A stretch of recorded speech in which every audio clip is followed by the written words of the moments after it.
just off the top, tell us a bit about that initial call. When did it come in? What was the report of? Okay, so about 1:45, Raleigh Wake 911 received a call of a suspicious package. Units were dispatched, and when they arrived on the scene, they met with the homeowners, and he had been doing some work in his yard, and recent rains revealed something to him, and just appeared to be a large military ordinance. And upon further investigation, that is indeed what it was. So our units contacted the proper authorities, Wake County, and they cleared the residents from the home. They're actually at our fire station right now, safe and sound. And Wake County Sheriff's Department responded. When they got on the scene, they contacted Raleigh Bomb Squad. Raleigh Bomb Squad, they all surveyed it and looked at it, and then verified that it was in fact a large military ordinance. So they notified Fort Bragg, EOD, and they are en route now to help mitigate the situation. In layman's terms, what is this military ordinance? Can you kind of describe? So it's just over a foot long. I would just describe it as a very large military round, a bullet, but it's actually, like I said, over a foot long, and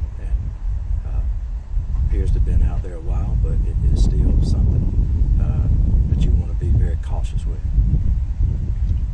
Obviously, not a call you get very often. I mean, how do you approach situations like this? Upon arrival, you always do a very concise scene assessment. Be careful, recognize your surroundings, collect all the information that you can. Fortunately, the homeowner again was there and gave them all the details, and so they notified proper authorities, and we're blessed in this county to have lots of resources and lots of help, and so they notified them. They're on the scene now. And so even after that specific ordinance gets removed, are you all going to conduct secondary searches of the property to see if there's anything else there? That is a wonderful question, and the answer to that is yes. Bragg EOD will survey the area. They'll do a clean sweep of it to make sure that there's no other ordinances out there. Is it too early to tell how long it's been out there or what era it may have been from? Yeah, I think it's too early to tell at this time, but I'm sure the more details will come out. And it may sound common sense not to bury military ordinances into your backyard, but for people watching these broadcasts today, what would you say to them if they find something like that, or if maybe they are considering burying something like that in their yard? Not a good idea. They need to contact Wake County Sheriff's Department, let them know what they have, and that way they can get the proper resource out there to dispose of it. But it is an excellent thing.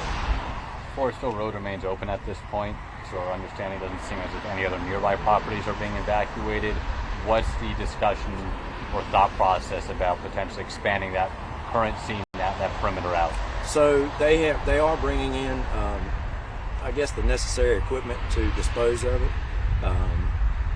And with that, I mean, when they get there and recognize exactly what it is, they'll know how much more area they need to evacuate. But I think that it seemed to me like the closest house is about 1,000 yards, so I think they were fine.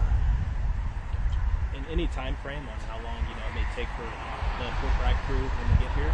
They were about an hour, just a little bit over an hour away when I left the scene 10 minutes ago. Do you know how long that process typically takes? I don't. This is, it won't take them long to recognize exactly what they have and what they need to do.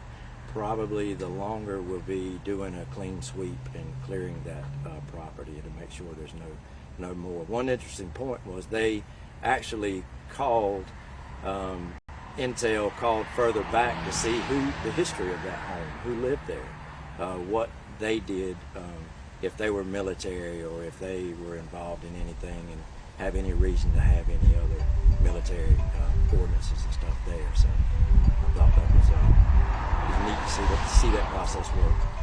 In your career, have you had any situations like this in your area? Many, many years ago, when we had an occurrence at, I think back then it was maybe TT&E, when they ended up with they had a large amount of military mortars. So we had, that was a significant operation to secure that area, make it safe, evacuate, and then they came in and did their work to dispose of them and get rid of them in a safe manner. Any idea of how deep in the ground it was?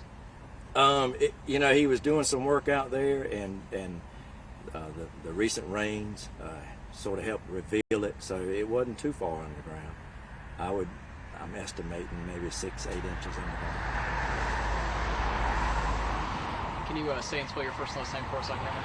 It's Ronny, R-O-N-N-Y, last name Mizell, M-I-Z-E-L-L. I'm fire chief at Wake New Oak Fire Department in Wendell. Thanks, Jake. Appreciate it. Thank you very Thank much. you. Y'all good? Yes, sir. Okay, Appreciate thank it, you guys. guys. Thank